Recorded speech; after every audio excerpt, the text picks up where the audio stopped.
Hi friends, ನಮಸ್ಕಾರ. ಎಲ್ರಿಗೂ ಕೂಡ ಕಾಟೇರ ಸಕ್ಸಸ್ನಂತಹ ಇದ್ದಂಥ ಕುತೂಹಲ ಅಂತಂದರೆ ಅದು ಡೆವಿಲ್ ಹೇಗಿರುತ್ತೆ, ಡೆವಿಲ್ ಫಸ್ಟ್ ಲುಕ್ ಹೇಗಿರುತ್ತೆ. ಆಲ್ರೆಡಿ ಒಂದಷ್ಟು ಝಲಕ್ಗಳನ್ನು ಫೋಟೋಶೂಟಲ್ಲಿ ಅಭಿಮಾನಿಗಳು ನೋಡಿದರು. ಆದರೆ ಇವತ್ತು ಡಿ ಬಾಸ್ ಅವರ ಬರ್ಡೇ ಸ್ಪೆಷಲ್ ಆಗಿ ಮಧ್ಯರಾತ್ರಿ 12 ಗಂಟೆಗೆ ಡೆವಿಲ್ನ ಫಸ್ಟ್ ಲುಕ್ ರಿಲೀಸ್ ಆಗಿದೆ. ಹಾಗಾದರೆ ಹೇಗಿದೆ ಡೆವಿಲ್ನ ಫಸ್ಟ್ ಲುಕ್? ಲೇಟ್ ಮಾಡೋದು ಬೇಡ, ಬನ್ನಿ ರಿವ್ಯೂ ಸ್ಟಾರ್ಟ್ ಮಾಡೋಣ. ಬಹಳಷ್ಟು ಸಿನಿಮಾದಲ್ಲಿ ಡಿ ಬಾಸ್ ಅವರನ್ನು ಕ್ಲೀನ್ ಶೇವ್ ಲುಕ್ಕಲ್ಲಿ ನೋಡಿದ್ದೀವಿ. ಇದರಲ್ಲೂ ಕೂಡ ಅದೇ ರೀತಿ ಲುಕ್ ಕೊಟ್ಟಿದ್ದಾರೆ. ಟೀಸರ್ ಹೇಗೆ ಓಪನ್ ಆಗುತ್ತೆ ಅಂತ ನೋಡೋದಾದರೆ, ಲಾಂಗ್ ಶಾಟ್ನಲ್ಲಿ 360 ಡಿಗ್ರಿ ಆ್ಯಂಗಲ್ನಲ್ಲಿ ಕ್ಯಾಮ್ರಾ ಟರ್ನ್ ಆಗ್ತಾ ಟೀಸರ್ ಓಪನ್ ಆಗುತ್ತೆ. ಸೊ ಡಿ ಬಾಸ್ ಅವರು ಸ್ಕ್ರೀನ್ ಮೇಲೆ ಬರ್ತಿದ್ದಂಗೆ ಒಂದು ಡೈಲಾಗ್ ಹೇಳ್ತಾ ಬರ್ತಾರೆ.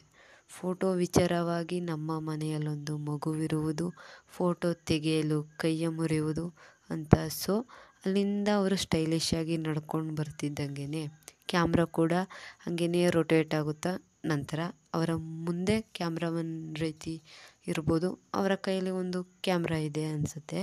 ಸೊ ಅದನ್ನು ನೋಡ್ತಾ ಅವರು ಡೈಲಾಗ್ನ ಹೇಳ್ತಾರೆ. ಫೋಟೋ ತೆಗೆಯುವುದು ನನಗೆ ಇಷ್ಟ ಇಲ್ಲ ಅಂತ ಈ ಟೀಸರ್ನ ಮುಖಾಂತರ ತೋರಿಸಿದ್ದಾರೆ. ಸೊ ಅದಾದಮೇಲೆ ಅವರು ಹೇಳುವಂತಹ ಡೈಲಾಗ್, ಕೈಯಲ್ಲಿ ಇರುವಂತಹ ಪಿಸ್ತೂಲ್, ಸರಸು ಅಂತ ಕರೆದು ಮಗುವಿನ ಹೆಸರೇನು ಅಂತ ಕೇಳೋದು ಇರಬಹುದು. ಅದಾದಮೇಲೆ ಡೆವಿಲ್ ಅಂತ ಹೇಳುವ ರೀತಿ ಪ್ರತಿಯೊಂದು ಕೂಡ ಅದ್ಭುತವಾಗಿ ಬಂದಿದೆ. ಒಂದು ಡಿಫ್ರೆಂಟ್ ಆದ ಡಿ ಬಾಸ್ನ ತೋರಿಸ್ಬೇಕು ಅಂತ ಟ್ರೈ ಮಾಡಿದ್ದಾರೆ.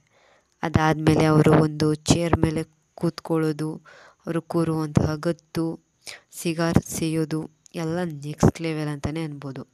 ಹಾಗೆ ಕೊನೆಯಲ್ಲಿ ಅವರ ಒಂದು ಡ್ಯಾನ್ಸ್ ರೀತಿ ಮಾಡ್ತಾರೆ. ಡ್ಯಾನ್ಸ್ ಮಾಡ್ತಾ ಡಿ ಬಾಸ್ ಅವರ ಸ್ವ್ಯಾಗ್ ನೋಡ್ಬೋದು. ಡಿ ಬಾಸ್ ಫ್ಯಾನ್ಸ್ಗೂ ಕೂಡ ಇದು ಇಷ್ಟ ಆಗುತ್ತೆ. ಇನ್ನೂ ಸರ್ಪ್ರೈಸ್ಗಳು ಬರ್ತಾ ಹೋಗ್ತವೆ. ಫಸ್ಟ್ ಲುಕ್ನಲ್ಲೇ ತುಂಬ ಸ್ಟೈಲಿಶ್ ಆಗಿ ಡಿ ಬಾಸ್ ಅವರನ್ನು ತೋರಿಸಿದ್ದಾರೆ. ಸೊ ಈ ಸ್ಟೈಲ್ ಮುಂದೆ ಹೇಗೆ ಸಾಗುತ್ತೆ, ಕತೆ ಎಷ್ಟು ಚೆನ್ನಾಗಿರುತ್ತೆ ಅಂತ ಸದ್ಯಕ್ಕೆ ಇರುವಂತಹ ಕುತೂಹಲ. ನಿಮಗೆ ಈ ಟೀಸರ್ ಏನು ಅನ್ನಿಸ್ತು ಕಮೆಂಟ್ ಮಾಡಿ. ಧನ್ಯವಾದ.